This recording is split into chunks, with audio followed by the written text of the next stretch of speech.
बिस्मिल्लाहिर्रहमानिर्रहीम। शऊर व आगाही सिलसिले में आज हम बात करेंगे वाक़या मिराज के बारे में, तीन तरह के नज़रियात के बारे में। क्योंकि बदकिस्मती से हमारे मुआशरों को उलझा दिया गया है और अवाम में तीन तरह के नज़रियात पैदा कर दिए गए हैं वाक़या मिराज के हवाले से। पहली किस्म के वो लोग हैं जो वाक़या मिराज को सिरे से मानते ही नहीं। दूसरी किस्म के वो लोग हैं जो कहते हैं कि वाक़या मिराज हुआ तो था लेकिन ये ख्वाब में हुआ था। जबकि तीसरी किस्म के वो लोग हैं जो इस वाक़ये को हजूर पाक सल्लल्लाहु अलैहि वसल्लम के फ़िज़िकल वजूद के साथ मानते हैं। तो आइए जानते हैं कि इन तीनों में क्या सदाकत है, तीनों का नज़रिया जो है इसमें किस में कितनी सच्चाई है। जो पहली किस्म के लोग हैं ये तो सिर्फ साजिश ही है, इसके अलावा इसमें कुछ नहीं है। जो कहते हैं झूठ है, नऊज़ुबिल्लाह, ये कुरान मजीद की भी नफ़ी है और मोजज़ात अंबिया की भी नफ़ी है। क्योंकि ये लोग सिर्फ एक दुनियावी लॉजिक या एक साइंटिफिक हिसाब से इस बात के कायल नहीं हैं। तो देखें, अंबिया कराम के बारे में जो मोजज़ात होते हैं वहाँ तो लॉजिक्स चलते ही नहीं हैं। इसके अलावा भी तो कई मोजज़ात हैं जो जैन से जिनको जैन तस्लीम नहीं करता है उनको भी तो मान लेते हैं। जब उनको मान लेते हैं तो फिर इसको भी मान ले। बेशक जहन तस्लीम नहीं करता, साइंस इस चीज़ को अभी नहीं समझ सकी है, मुस्तकबिल में ज़रूर इंशाल्लाह समझ जाएगी। लेकिन इसका ये मतलब नहीं है कि मोजज़ात गलत हो सकते हैं। इसको मोजज़ा समझ लें लेकिन ये गलत नहीं है।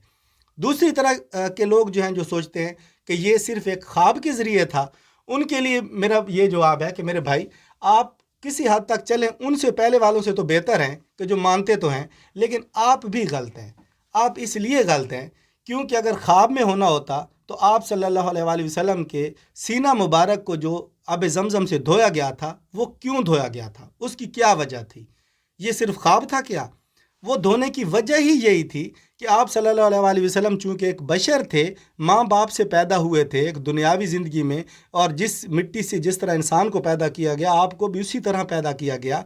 तो पूरा सेटअप, एक प्रोसेस बदन आपका इंसानों वाला था। तो इसलिए उसको आगे के मनाजिल और मराहिल के लिए तैयार करने के लिए पहले उनको हजूर सल्लल्लाहु अलैहि वसल्लम का सीना मुबारक धोया गया। तो ये सबूत है इस बात का कि ये ख्वाब नहीं था, पूरी प्रिपरेशन से हुआ है ये काम। उसके बाद आगे चलते हैं कि तीसरे नंबर पे जो लोग हैं जो इस चीज़ को मानते हैं कि आप सल्लल्लाहु अलैहि वसल्लम का जो सफ़र था ये फ़िज़िकल वजूद के साथ था, ये लोग भी एक हद तक तो सच बोलते हैं लेकिन एक हद के बाद ये भी झूठ बोलना शुरू कर देते हैं। सच ये है कि बिल्कुल आप सल्लल्लाहु अलैहि वसल्लम को फ़िज़िकल वजूद के साथ सफ़र मिराज कराया गया। आपने प्रॉपर जो है कोह तूर से होते हुए, मस्जिद अक्सा से होते हुए, पूरा एक बाकायदा सीक्वेंस से ये सफ़र किया। लेकिन जो ये गलती करते हैं ना, अब यहाँ पे आके ये भी स्टोरियाँ बनाना शुरू कर देते हैं। फिर हजूर पाक सल्लल्लाहु अलैहि वसल्लम जब वाक़या मिराज से बाद में आए और उन्होंने इसकी तफसीलात कुछ बताई हैं, तो उतनी तफसीलात काफ़ी हैं। उसको एक फ़िल्मी रूप ये देते हैं, ये उसको इस तरह का सीन बनाते हैं जैसे कैमरा लेके ये खड़े हों और पूरी पिक्चराइजिंग हो रही हो, सारी सिचुएशन, सारा सीन बन रहा हो, और जो है वो इस तरह ये जब बयान करते हैं ना तो ये बात फिल्मी सी लगती है। मेरे भाई, जो बातें हजूर पाक ने बयान फरमाई है ना उतने तक रहें, उसको अपने अल्फाज में, अपने रंग में पेश करेंगे ना तो ये एक मजाक बन जाएगा। इतनी बड़ी हकीकत को मजाक सिर्फ इसलिए बनाया जाता है कि आपका ये वाक़या पेश करने का अंदाज गलत है।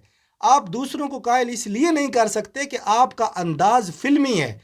दूसरा, सबसे पहले तो ये सोचता है कि ये सीन जिस तरह ये बता रहे हैं, इस सीन के वक्त ये भाई कैमरा लेकर खड़े हुए थे क्या? इस तरह आपने हजूर पाक सल्लल्लाहु अलैहि वसल्लम ने आके नहीं बताया जिस तरह हम लोग वाक़या मिराज के बारे में बताना शुरू कर देते हैं। जो बातें बताई हैं आपने वो बातें ज़रूर शेयर करें लेकिन उनको शेयर करने का अंदाज फिल्मी ना रखें। ऐसे ना करें ताकि लोग इस चीज़ से खामखा देखें कितनी बड़ी हकीकत है वाक़या मिराज। कुरान मजीद में 15वें पारे की जो पहली आयत है वहाँ से ये शुरू हो रहा है। सूरह बनी इसराइल जो है उसमें इतनी बड़ी हकीकत में मुसलमान कन्फ्यूज़ हो गए। पता है क्यों? सिर्फ आप लोगों का बताने का अंदाज गलत है।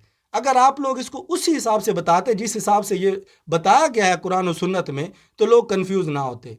और गैर मुस्लिमों को छोड़ें, आपके अंदाज ने तो मुसलमानों को कंफ्यूज किया हुआ है। खुदारा अपनी तरफ से मिर्च मिसाले लगाने बंद करें, हकीकत को हकीकत के अल्फाज तक रखें ताकि लोग इस बात को समझ सकें।